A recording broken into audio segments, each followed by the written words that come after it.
এই 4টা মাসকে হারাম বলার কারণ কি? ইমাম আবু বকর আল জাসসাস রাহমাতুল্লাহি আলাইহি বলেন, ওয়া ইন্নামা সাম্মাহা হারামান লিমা'নায়াইন। ইমাম আবু বকর জাসসাস রাহমাতুল্লাহি আলাইহি বলেন যে এই 4টা মাসকে হারাম বলা হয় 2টা অর্থে। কয়টা অর্থে? 2টা অর্থে। 1 নম্বর হলো তাহরিমুল কিতালি ফিহা, যেহেতু এই 4টা মাসে যুদ্ধ বিগ্রহ হারাম করা হয়েছে। এই 4টা মাসে কি করা হয়েছে? যুদ্ধ বিগ্রহকে হারাম করা হয়েছে।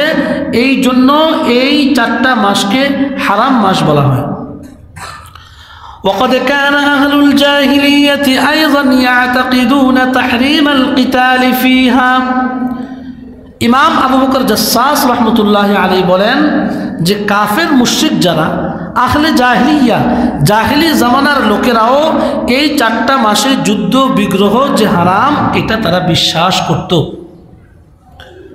আল্লাহ রসুল সাল্লাল্লাহু আলাইহি ওয়াসাল্লামের আগমন যখন ঘটেছে তখন কাফেররা এই হারাম মাসে যুদ্ধ বিগ্রহের ব্যাপারে আল্লাহ রসুল সাল্লাল্লাহু আলাইহি ওয়াসাল্লামকে প্রশ্ন করেছে।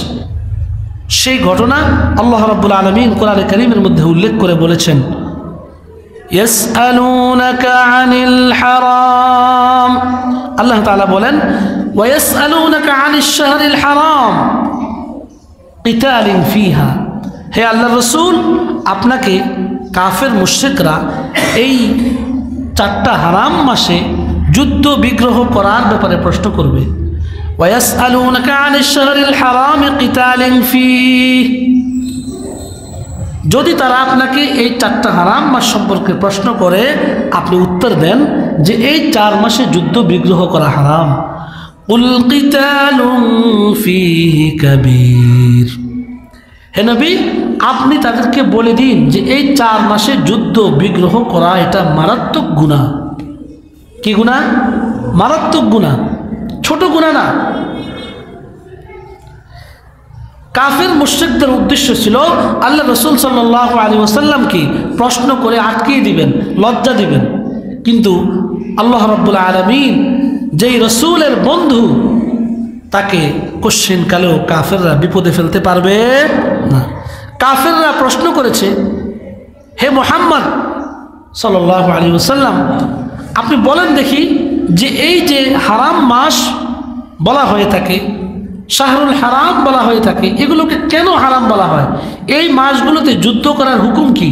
তারা একটু যাচাই করে যে দেখে মুহাম্মদ কি আসলেই রসুল নাকি রসুল না, তার আগের নিয়মগুলো জানা আছে কি আছে না। আল্লাহ রসুল সাল্লাল্লাহু আলাইহি ওয়াসাল্লামকে ওনারা প্রশ্ন করে আটকানোর চেষ্টা করতেন। আল্লাহ রসুল সাল্লাল্লাহু আলাইহি ওয়াসাল্লামের যেই বিপদের বছর, আমুল হুজুন, পেরেশানের যেই বছর, যখন স্ত্রীও মারা গেলেন, চাচাও মারা গেলেন, আল্লাহ রসুল সাল্লাল্লাহু আলাইহি ওয়াসাল্লাম কাফের মুশরিকদের অত্যাচারে অতিষ্ঠ হয়ে মক্কা থেকে তায়েফে গেলেন দাওয়াত দেওয়ার জন্য। তায়েফে যখন দাওয়াত দিতে গেলেন, সেখানে যারা বয়স্ক সমাজের লিডার পর্যায়ের, তারা তো আল্লাহ রসুল সাল্লাল্লাহু আলাইহি ওয়াসাল্লামকে মানলই না, বরং বাচ্চাদেরকে আল্লাহ রসুল সাল্লাল্লাহু আলাইহি ওয়াসাল্লামের পিছনে লেলিয়ে দিল। বাচ্চারা আল্লাহ রসুল সাল্লাল্লাহু আলাইহি ওয়াসাল্লামকে বিভিন্ন প্রকারের ঢিল মারত, পাথর মারত। আল্লাহ রসুল সাল্লাল্লাহু আলাইহি ওয়াসাল্লামকে বহু কষ্ট দিয়েছে। ওই কষ্ট ব্যথা নিয়ে যখন আবার মক্কায় ফিরে আসলেন, তখন মক্কার কাফেররা বলতে লাগলো, মুহাম্মদ নাকি আল্লাহর বন্ধু। যদি মুহাম্মদ আল্লাহর বন্ধু হয়ে থাকে তাহলে তায়েফের ময়দানে সে কেন মার খেলো? তায়েফের ময়দানে বাচ্চাদের হাতে কেন সে মার খেলো? তায়েফের ময়দানে কেন সে রক্তাক্ত হলো? তার আল্লাহ কোথায় ছিল? সে নাকি আল্লাহর রসুল, তাহলে তার আল্লাহ তায়েফের ময়দানে কোথায় ছিল? বিভিন্ন ধরনের তিরস্কার করতেছে। ওই সময় আল্লাহ রসুল সাল্লাল্লাহু আলাইহি ওয়াসাল্লামের মনটা খুব বেশি খারাপ হয়ে গেল।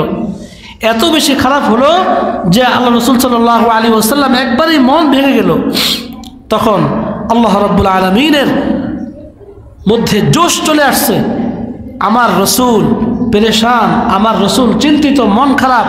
আল্লাহ রসুল সাল্লাল্লাহু আলাইহি ওয়াসাল্লামকে খুশি করার জন্যে আল্লাহ রাব্বুল আলামিন মুহাম্মদ রাসূলুল্লাহ সাল্লাল্লাহু আলাইহি ওয়াসাল্লামকে জিবরাইল আলাইহিস সালাতু ওয়াস সালামের মাধ্যমে ডাক দিয়া একেবারে আরশ, কুরসি, জান্নাত, জাহান্নাম সব কিছু সাক্ষাৎ করায়া আল্লাহ রাব্বুল আলামিনের দিদার নসিব করায়া খুশি করায়া দিয়ে আবার দুনিয়াতে পাঠায় দিলেন। সুবহানাল্লাহ।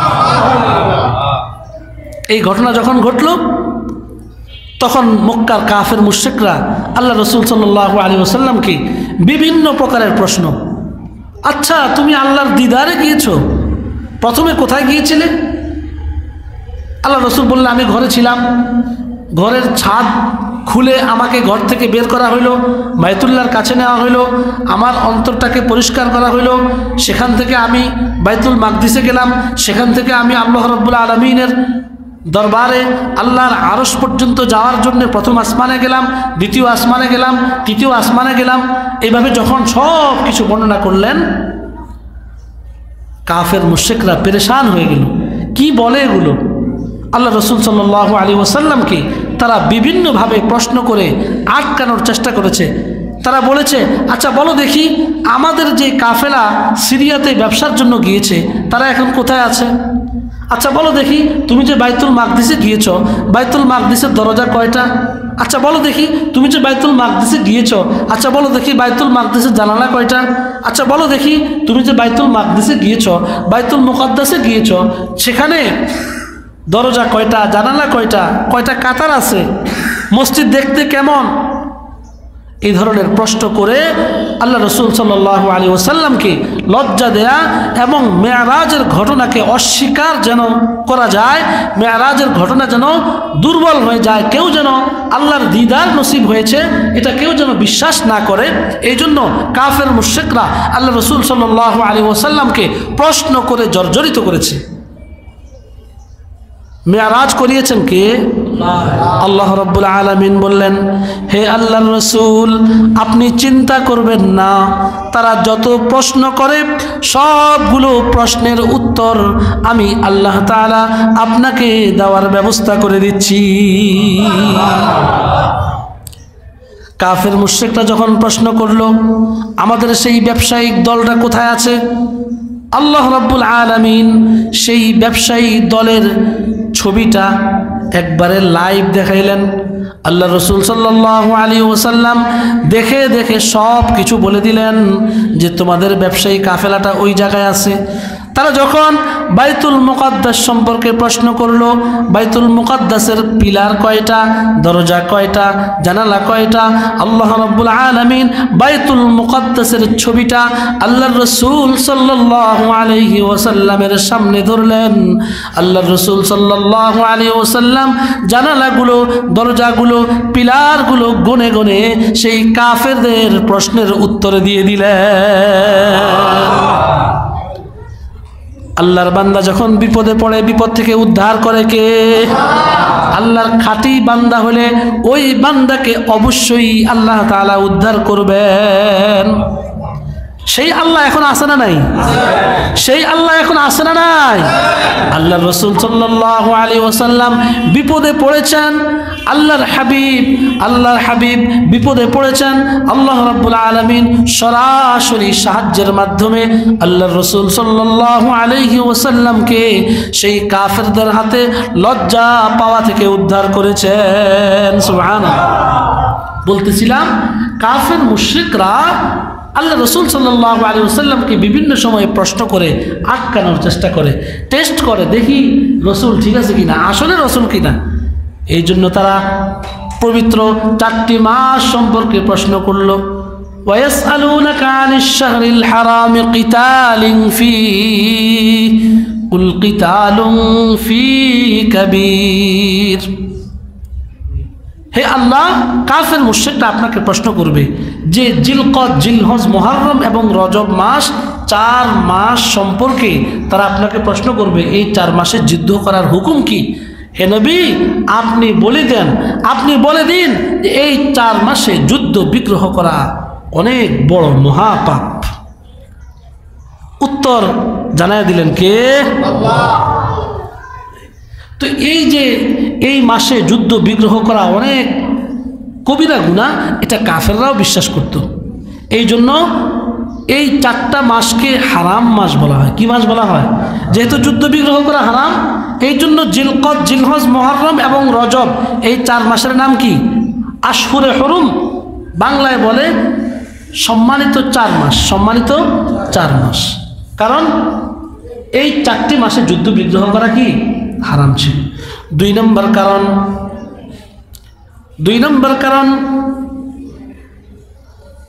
এই 4টা মাসে যেমন ইবাদত বন্দিগি অনেক বেশি সওয়াবের, ঠিক তদ্রূপ এই 4 মাসে কেউ যদি গুনাহ করে ওই গুনাহের প্রতিদানও অনেক বেশি। গুনাহের প্রতিদানও কি অনেক বেশি। ইমাম আবু বকর আল জাসসাস রহমতুল্লাহ আলাইহি বলেন, তাযীমু ইনতিহাকিল মাহারিমি ফিহা বিআশাদ্দ মিন তাযীমিহি ফি গায়রিহা ওয়া তাযীমিত তাআতি ফিহা আইযান। অর্থাৎ এই মাসে কেউ যদি গুনাহ করে ওই গুনাহের প্রতিদানও খুব জঘন্য। এই মাসে কেউ যদি ভালো ইবাদত বন্দেগী করে, এই 4টি মাসে কেউ যদি ভালো ইবাদত বন্দেগী করে, তাহলে এই 4 মাসে ইবাদত বন্দেগীর সওয়াবও অনেক বেশি। যেহেতু এই মাসটা অনেক সম্মানিত এবং নিষিদ্ধ কাজগুলো এই 4 মাসে হারাম, এই জন্য এই 4টা মাসকে আশহুরে হুরুম অথবা সম্মানিত মাস বলা হয়। কি বলা হয়? সম্মানিত মাস। হিকমত কি? জিলকদ, জিলহজ, মুহররম, রজব, এই 4টা মাসের কারণ হলো, 4টা মাসকে হারাম মাস বলার কারণ হলো 2টা। 1 নম্বর কারণ কি বললাম? যে এই মাসে যুদ্ধ বিগ্রহ করা হারাম। 2 নম্বর কারণ কি বললাম? এই 4টা মাসে ইবাদতের সওয়াব যত বেশি, গুনাহের প্রতিদানও তত বেশি। খুব গুরুত্বপূর্ণ মাস, এই জন্য এই 4টা মাসকে সম্মানিত মাস বলা হয়ে থাকে। এই যে জিলকদ, জিলহজ, মুহররম এবং রজব, এই 4টা মাসকে এই যে আশহুরে হুরুম বলল, এটার হিকমত আছে। এটা কি আছে? হিকমত আছে। আল্লামা ইবনে কাসির রহমতুল্লাহ আলাইহি বলেন যে এই 4 মাসের মধ্যে সর্বপ্রথম মাস যেটা আগে সেটা হলো রজব।